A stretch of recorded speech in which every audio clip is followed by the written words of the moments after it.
कैकेयी के सामने राजा दशरथ इतने लाचार हो गए कि जिसका वर्णन गोस्वामी जी ने मानो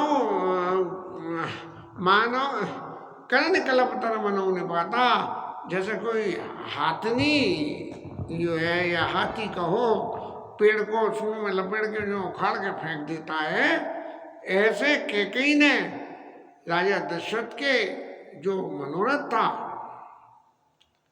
उसको उखाड़ के फेंका और राजा उतने ही व्याकुल हो गए। जब कैकेयी ने ये देखा कि ये इतनी विपरीत स्थिति पैदा हो रही है, तो उसने मन में सोचा कि राजा ने यदि हाँ कहे बिना और कहीं ऐसा कुछ कर दिया कि शरीर चला गया, तब क्या होगा? क्योंकि मंत्रा से वो कह चुकी थी कि परौ कुपतु बचन पर सकौ पूत पत त्याग, कस न कैसे दुख देखे बढ़ गए, कस न करब दुख देखे बढ़, कस क्या करब हित लाग। मैं जो है तेरे वचनों को मान के और पुत्र और पति सबका परित्याग कर सकती हूँ। इस संसार में तीन अट बहुत प्रिय है, बहुत फेमस है। एक बाल अट कि बच्चा यदि कोई जिद कर ले तो पूरी करवा के मानता है, चाहे कोई से भी। और दूसरी है त्रिया हट। त्रिया यदि कोई हट कर ले, त्रिया माने माता लोगों के ग्रुप, यदि कोई हट कर ले तो उससे पार नहीं पाया जा सकता, उसको फॉलोअप लेना ही पड़ता है। वो तीसरा कौन है? बाल हट, त्रिया हट, नहीं आ रहा याद। और जब उसने ये कह दिया कि मैं पुत्र और पति दोनों का परित्याग कर सकती हूँ और कुएं तक मैं कूद जाऊं, अपने आप को भी खत्म कर दूं, जब ऐसी परिस्थिति में इतनी विपरीत परिस्थिति के लिए तैयार थी, तो यहाँ कैकेयी को लगने लगा कि कहीं ऐसा ना हो कि वरदान दिए बिना ये राजा महाराजा बीच में ही चले जाएं, तो इतना मैंने नाटक भी करा और करा हुआ नाटक भी सब बेकार हो जाएगा। तो उसने और थोड़ी कठोर बात कही कि ये पहले कैसे ही न कैसे हाँ कर दे। इस बात को कह दें कि कैकेयी मैंने तेरे वरदान तेरे को दे दिए, अब तुझे जो कुछ भी कहना हो करना हो वो करो। पुनि कहा कटो कटोरा कैकेयी, मनो गाय माउर दे। घाव में जैसे विष लगा दी तो जलन होगी, ऐसे जो है वो कहने लगी कि महाराजा आपने क्या ऐसा समझ लिया कि आपको कुछ करना न पड़े और मेरे सामने ऐसा नाटक करो जिस नाटक को करने से मैं पिघल जाऊं। सो महाराज मैं पिघलने वाली नहीं हूँ। दुई की हुई एक समय बोला, सब ठचा फुलाऊ गाला, दाने कहा वर कपनाई हुई की खेम कुचल रताई। तो उसने सीधी सी बात कह दी कि यदि जो है लड़ाई में जीतना है तो लड़ाई लड़नी पड़ेगी, और हंस लो या गाल फुला लो। गाल हंसने में तो गालों की हवा निकलती है और फुलाने में गाल जो फूलते हैं, तो हंसो फुलाओ ठठाओ गाला। तो इन दोनों में से एक ही काम हो सकता है, और इसलिए छाड़ा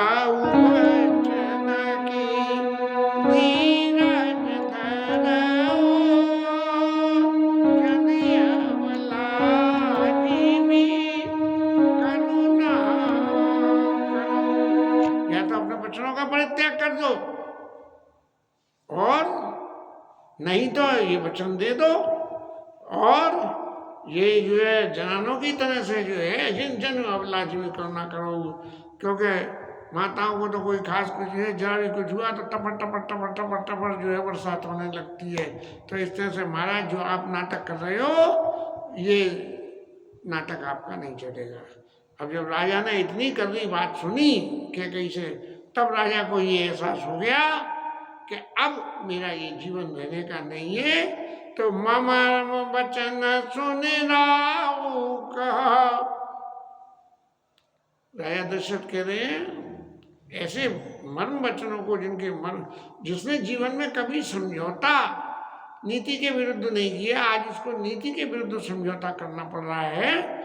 तो कहो कछु दोष न तोर, अरे कैकेयी इसमें तेरा कोई दोष नहीं है, तू जो कुछ भी कह रही है वो सब सत्य है। क्यों कि लागे तो ही पिशाच जिन काल कहावत मोर, अरे मेरे के शरीर में ये पिशाची वृत्ति जो है पीछे लग गई है, मेरा काल जो है वो पिशाच बन के मेरे शरीर पर लग गया है, इसलिए जो है तुझे जो भी कुछ कहना है वो तू कह ले, इसमें तेरा कोई दोष नहीं है, ये सब मेरा ही दुर्भाग्य है। अब यदि तेरे को न समझ में आती हो तो मैं फिर ये बातें कह दूं, चाहते न भरत भूपति भूरे, भरत जी कभी राजा होना नहीं चाहते भूल से भी, लेकिन तेरे दिल में जो है ये कुमति बस गई है कि भरत जी राज्य चाहते हैं। और उसका कारण क्या है कि सो सब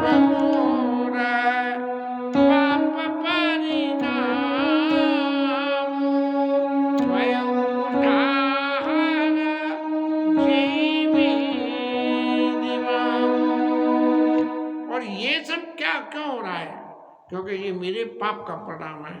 और पाप का परिणाम क्या है, पाप कौन सा पाप कर दिया महाराज आपने, तो बोले पाप ये करा कि घर की लुगाई को इतना इम्पोर्टेंस दे दी कि उसके आगे जो है सब कुछ फीका हो गया, यही मेरा पाप है और उसी की वजह से ये हो रहा है।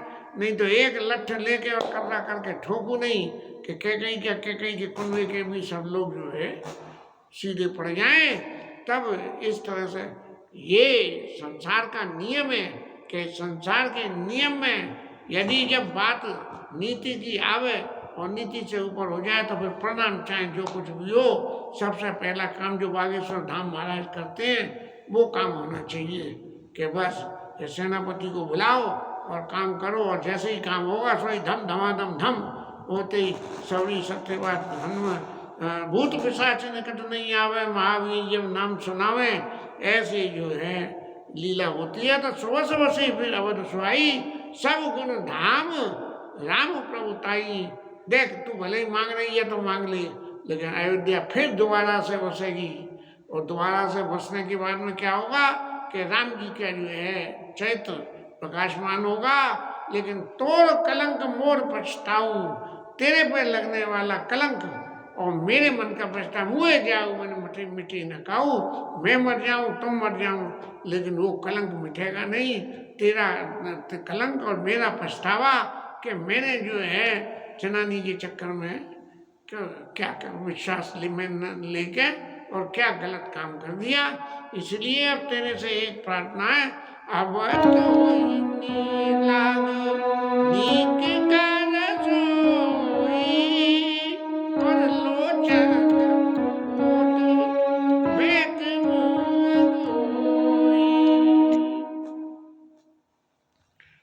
तुझे जो करना था वो तूने कर लिया, और अब एक काम कर कि मेरी आंखों के सामने से हट जा और अपने मुंह को छुपा के और बैठ जा। और एक बात और कहता हूँ कि जब लगे जियो, ये तो तय है कि मुझे मरना है, जब लगे जियो कहूँ कर जोड़ी, तेरे हाथ जोड़ के तेरे से कहता हूँ जब तक मैं जिंदा रहूं तब लगे जाने का चुका इसे बहुरी। अब दोबारा कुछ और बात मत बोलना, जितना बोलना था तुम बोल चुके, तो फिर पछताइए से अंत वागी मारी गाय नारू लागी। अरे तात के लिए जो है गाय को मार रही है, तेरे तो ये पता ही नहीं है कि तू कर क्या रही है। परे उड़ाओ कई कोटि विधि, फिर राजा ने अपने यानी एक तब तो लठ पकड़ लिया कि लोचन ओट बैठ मुँह गोई, और फिर दोबारा फिर ढीले पड़ गए कि परे उड़ाओ का कोट विधि काये कर से निदान, कपट सयान न कहत कछ जागत मनहु मसान। तरह तरह से उसकी बटरिंग कर रहे हैं कि भाई बता दे आखिर बात क्या है, ये सब नाटक क्या बात का हो गया है। तो राम राम राम राता विकल आलू जन बिनु पंग बियग बियाल। अब राजा की क्या स्थिति हो गई, जैसे कोई पक्षी के पंख कट जाए और लाचार हो जाए, उड़ न सके कुछ करने। तब कैकेयी के प्रति जो राजा की मोह ममता रही, वो चाहे जितनी खराब रही, गलत रही, कुछ भी रहा, लेकिन फिर भी अपना लक्ष्य सतर करने के बावजूद भी राजा फिर दोबारा ढीले पड़ गए। और क्या हुआ कि कैकेयी कुछ नहीं बोल रही है, तो कैकेयी में तो लक्ष्य लगाया नहीं, महादेव जी से प्रार्थना करने लगे, कह दे मनाव राऊ मन माई, हृदय मनाव बोर जन होई, राम जाई कहे जन कोई। अब उन्होंने कही है कि होत प्रात मुनि बेश धन, जो न राम बन जाई, और मोर मरण राव ऐश नप समझिए मन माई। ये धोखा, जब कोई आदमी जबरदस्ती हमारे पुण्यों का नाश ये करने से हो जाएगा हमारे बिना पूछे ही, और इस तरह की उपदेश करने लगे, तो सीधी सी बात है, इसका मतलब उसका अपना स्वार्थ है, उसकी वास्तविकता कुछ नहीं है। हमने तो तीर्थों में देखा या मांगने वालों में देखा, एक महाराज आपके सामने पधारे और याचक हैं वो, और आते ही आपको अरे देवता, अरे ईमान, अरे सेठ, अरे फलाने, अरे भगत, तेरा कल्याण हो जी, और वो दुनिया भर की बात बोलने लगे।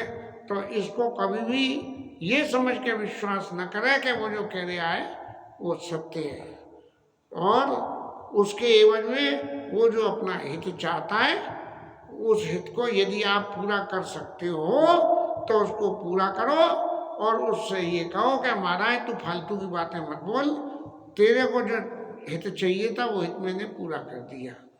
इस तरह से तो राजा हृदय मनाव राव मनमाई, हृदय मनाव भोर जनी हो, हृदय मनाव भोर जनी हो ही, राम जाई कहे ही नहीं कोई, कि सुबह हो ही ना, और जब सुबह नहीं होगी तो कोई राम जी को जाके कहेगा कैसे कि ऐसी ऐसी बात हो गई है। इसलिए महाराज, हे सूर्य कुल के देवता, आप जो है सुबह होने ही मत दो। उदय करऊ जनि रवि रग कुल गुरु, अवध बिलो के शूल होई उड़ा। महाराज आपके हृदय में बड़ी वेदना होगी अपने वंश में ये देख के कि कैसा उद्यम हो रहा है। एक जो है जनानी के कहने से राजा किस तरह से लाचार हो गए हैं, इस तरह। और फिर भूप प्रतीत के कई कठिनाई, वह अवधि विधि रची बनाई। राजा का अति विश्वास और कैकेयी की ये कठिनता के उनकी गुरु घंटाल जो है मंत्रा मैया का मंत्र, ये सब मिलकर जो है बहुत स्थिति खराब हो गई, और रोते पीटते सभी रात राजा ने निकाल दी। सुबह का समय हुआ, दरवाजे पे न बीरियाँ सेनाइयाँ और बाजे बजने लगे, और लोग मांगलिक गान करने लगे, मंगलम भगवान विष्णु मंगलम गणध्वजा मंगलम पुंडरीकाक्ष मंगलाय तनो हरि सर्वमंगल मांगल्ये शिवे सर्वार्थ साधके शरण्ये त्र्यंबके गौरी नारायणी नमस्ते। इस तरह से जो है मंत्रों का उच्चारण दरवाजे पे होने लगा। और लेकिन राजा को जो है मंगल सकई खवाई न कैसी सगामिनी विभूषण, कोई पतिव्रता स्त्री पति की मृत्यु पे उसके संग में सती होना चाहे तो उसको यद्यपि सब तरह से श्रृंगार और मान करा जाता है, लेकिन उसे अच्छा नहीं लगता है। इसीलिए ये स्थिति राजा की बन गई। और अयोध्या की क्या स्थिति रही? अयोध्या की स्थिति ऐसी रही कि अयोध्या वासियों को तो रात को नींद ही नहीं आई। क्यों? कि इतना खुशी का माहौल कि कैसे ही जल्दी से सुबह हो जाए। अब एक तरफ तो राजा दशरथ कह रहे हैं कि सूर्य महाराज तुम उगो नहीं, और एक तरफ सारे अयोध्यावासी कह रहे हैं कि सूर्य महाराज जल्दी उगिया में। ऐसा जो है दोनों, अरे महाराज आजा ठीक,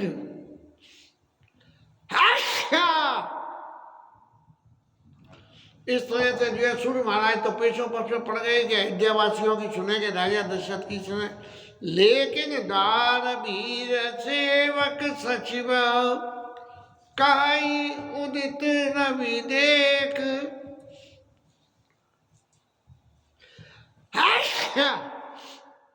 अरे महाराज क्या हो गया? ये तो छींकों का डोरा बन गया छींटों का। हाँ, कुछ गलत बात कह दी क्या? लेकिन सूर्य महाराज फिर भी जो है दर्शन देने आ गए, और लोग आप कहने लगे कि राजा महाराज जगे नहीं अभी तक, क्या बात है?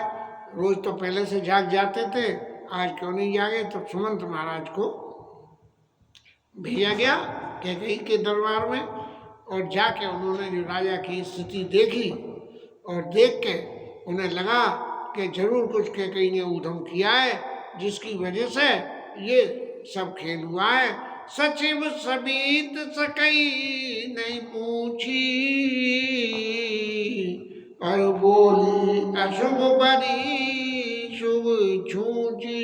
ऐसी शुभ बातों को बोली, ऐसी अशुभ माता कैकेयी जो है शुभ बातों को मंत्री के महाराज के सामने बोली, और क्या कही कि बिल्कुल झूठ, कि परी न राज नींद से ए तो जान जगदी, राम राम रट बोर किया मरम न काई मई। राजा जो है राम राम राम राम रट के रात में नींद नहीं आई है। अब इसका कारण क्या है ये मुझे नहीं मालूम है। ये सामने सामने अशुभ जो अशुभ वचन बोली शब्द है उनका इनसे चूल बढ़ती है कि वो अशुभ वचन क्या है कि झूठ बोल रही है कैकेयी मैया। इसलिए अब आप जाके जो है राम जी को बुला लाओ, और तब पूछना राजा से, बिना राम जी के बुलाए मत पूछना, क्योंकि कैकेयी को ठीक है कहीं भी कोई खुटका ना हो जाए।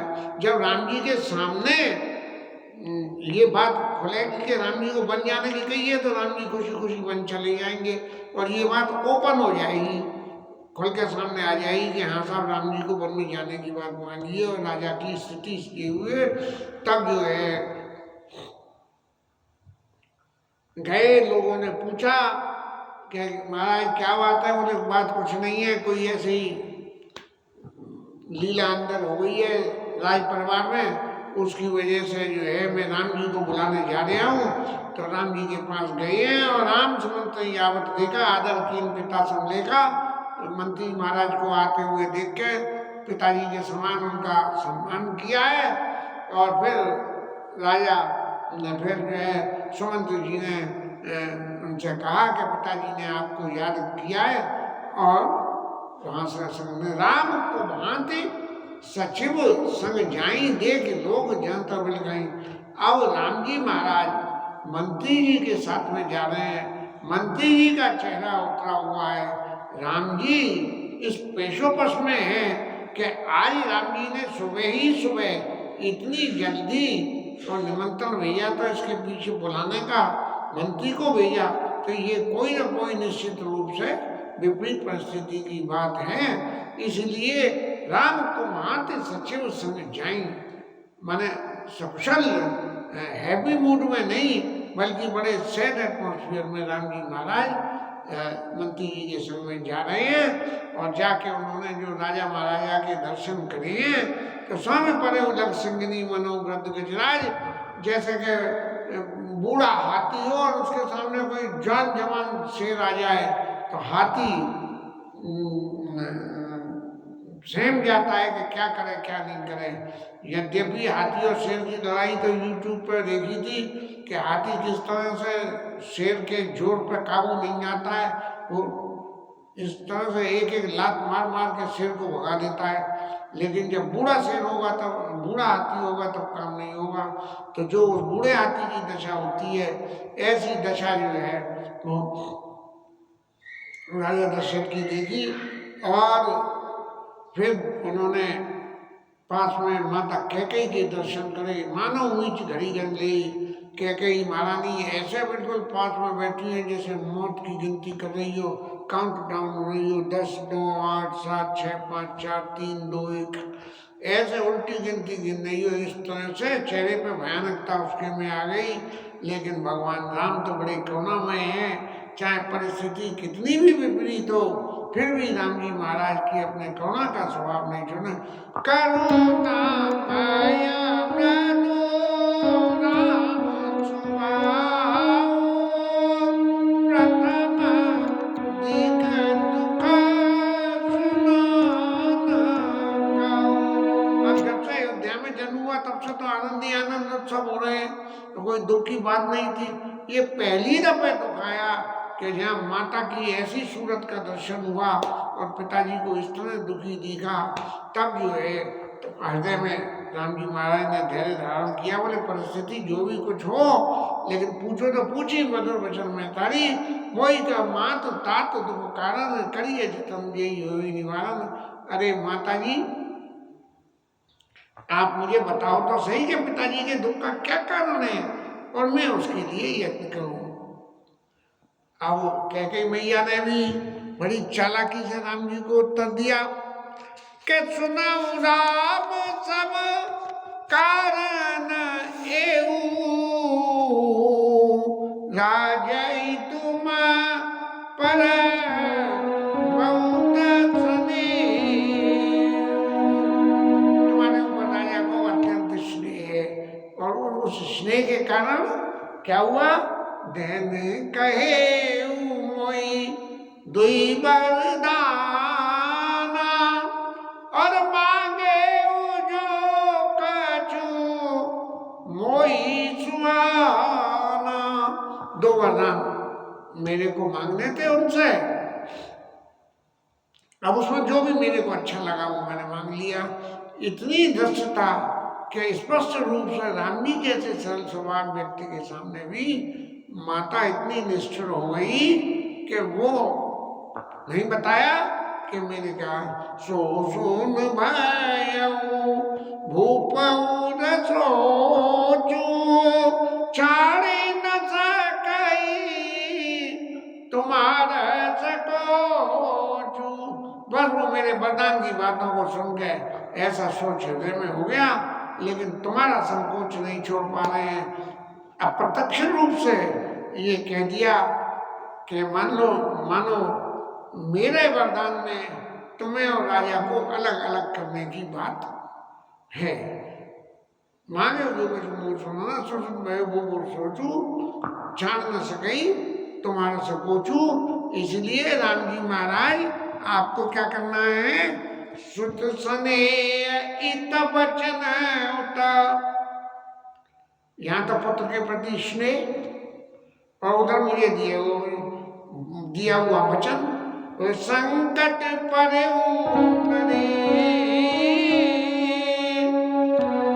सकौत आय धरऊ सिर, मेदऊ कठिन कले। अब एक तरफ तो मुझे वरदान देना और दूसरी तरफ तुम्हारी तरफ से संकोच, मैंने तुमसे अलगाव नहीं चाहते हैं महाराज, अप्रत्यक्ष रूप से कहे तो इसलिए संकट में पड़ गए हैं। यदि महाराज राम जी, यदि आप इस बात को स्वीकार करने के लिए तैयार हो सको तो आए सर, तब जो है राजा की आज्ञा को या मेरी आज्ञा को सको तो आए धरोसर मेटो कठिन क्लेश, उस आज्ञा को धारण करके और उस आज्ञा का पालन करो और ये सारा क्लेश मिट जाएगा। ये क्लेश मिटना नहीं है, राजा को मिटना है। इसके साथ में आज की कथा विश्राम।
Hare Krishna, Krishna Krishna, Hare Hare, Hare Rama, Rama Rama, Hare Hare.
Hare Krishna, Krishna Krishna,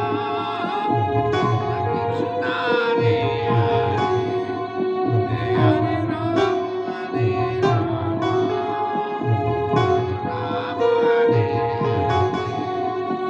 Hare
राजा रामचंद्र भगवान की, पवन सुत हनुमान की, उमापति महादेव की, श्री राय धरण की, राधा रानी की जय, जय श्री राधे।